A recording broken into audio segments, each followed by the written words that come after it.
Ada orang mungkin kurang faham perbezaan antara penyakit mental dan kesihatan mental. Dulu mungkin di kalangan ahli psikologi pun menyamakannya, tapi bila kita banyak buat research, banyak buat kajian, ada keperluan untuk membezakannya sebab kita dapati manusia itu secara umumnya boleh dibahagikan kepada 4. Manusia yang pertama ialah manusia yang tinggi kesihatan mental dan tetapi rendah penyakit mental. Faham tak? Maksudnya dia punya kesihatan mental tinggi dan dia tidak ada penyakit mental atau rendah penyakit mental. Mereka ini dipanggil flourishing atau mekar. Hopefully kita semua berada di kategori inilah yang atas kanan tu ya, flourishing. Tapi biasalah tak semua manusia merasai flourishing. Ada yang rendah penyakit mental dan rendah kesihatan mental. Maksudnya dia tak ada penyakit mental, tidak didiagnosis dengan apa-apa penyakit mental, tapi kesihatan mentalnya rendah. Maksudnya dia tak rasa puas hati, dia tak rasa seronok pergi kerja, dia tak rasa hati dia membangun ataupun skill dia semakin baik. Mereka ini dipanggil apa? Languishing ataupun lesu. Bila kita fikir tengok kiri kanan ke office kita ataupun tengok pada diri kita, entah-entah kita berada dalam kategori ini. Yang kanan bawah tu ya, languishing. Incomplete mental health. Tak ada penyakit mental tapi boring je nak pergi kerja setiap pagi kan. Sampai kerja tengok muka ni menyampahnya lah. Tengok tugasan ni alah tak semangat lah. Tapi tak ada penyakit mental.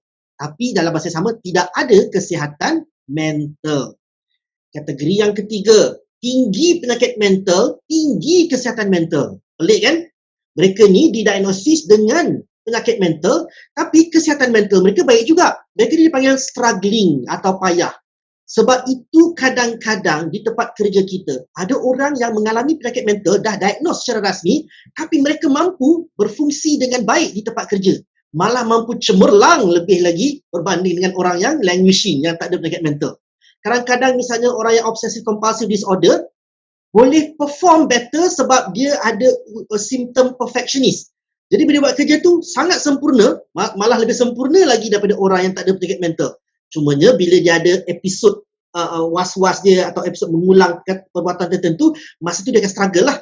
Masa tu kita kena bagi sokongan emosi dan sokongan moral kepada mereka. Sama juga orang yang depression pun kita ingat mesti dia tak boleh berfungsi kan. Kalau severe tu mungkinlah, tapi kalau dia tidak severe, tidak teruk, mereka kadang-kadang adalah orang yang sangat kreatif dalam membuat kerja. Orang yang tak ada penyakit mental pun kadang tak nampak poin tertentu, perspektif tertentu sebab orang depression tu dia emosi dia lebih sensitif dan dia mengalami sesuatu emosi yang orang lain tak rasa. So dia mungkin nampak sesuatu yang orang yang tidak ada penyakit mental tidak nampak. So, diorang mungkin boleh bekerja dengan cemerlang, tapi kalau mereka ada masalah, ada episod, bantulah mereka secara emosi ataupun fizikal ataupun financial. Kategori yang keempat. Kategori keempat ni memang sangat-sangat menyedihkan sebab dia tinggi penyakit mental tapi rendah kesihatan mental. Sudahlah didiagnosis dengan penyakit mental, tapi dalam kehidupan juga tidak memuaskan, tidak seronok datang kerja, maka ia dipanggil floundering atau layu. Floundering atau layu.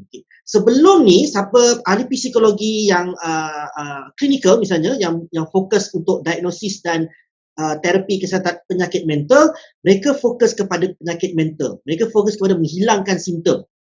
Tapi bila kajian makin banyak, kadang-kadang kita menyedari, ahli psikologi menyedari bahawa kita juga perlu fokus kepada kesihatan mental yang baik untuk orang, bukan saja untuk orang yang ada penyakit mental supaya dia tidak floundering, at least dia upgrade ke struggling yang atas kiri tu, tetapi juga baik untuk orang yang kanan bawah tu, yang languishing, supaya kita boleh upgrade kepada flourishing, yang bahagian atas dan kanan itu. So, kita ada 4 jenis manusia. Kalau kita boleh bezakan antara kesihatan mental dan penyakit mental, lepas ni kesihatan mental saya akan gunakan perkataan flourishing. Sebab bila sebut kesihatan mental ni, orang masih anggap itu penyakit mental. So, saya akan tukar kepada perkataan flourishing ke, thriving ke, well-being ataupun life satisfaction, supaya lebih menepati apa yang kita nak capai pada hari ini. Okay, boleh ya setakat ni? Saya tahu kadang-kadang bila saya bagi pesan tajuk ni Orang masih tak dapat gambaran. Dia masih mengaitkan antara kesihatan mental dengan penyakit mental. Sekarang mereka samakan. Tidak ya, dulu mungkin betul, sekarang dengan kajian-kajian terbaru kita bezakan antara kedua-duanya.